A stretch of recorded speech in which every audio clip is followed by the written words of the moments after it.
Hindi lahat ng tao susuporta sa'yo. Pero okay lang yun.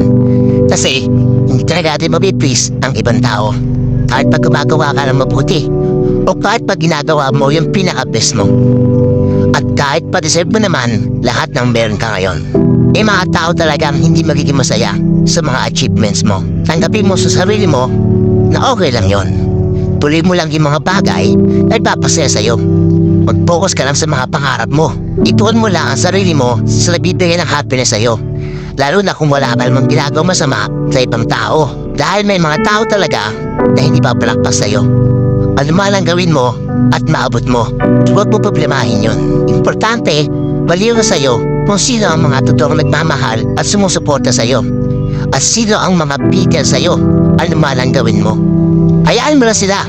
Basta magpakatotoo ka lang at magpatuloy ka lang sa mga kabutihan na ginagawa mo na nakaka-inspire sa ibang tao na naniniwala sa'yo at sa kakayahan mo. Real talk. Salamat sa mga totoo.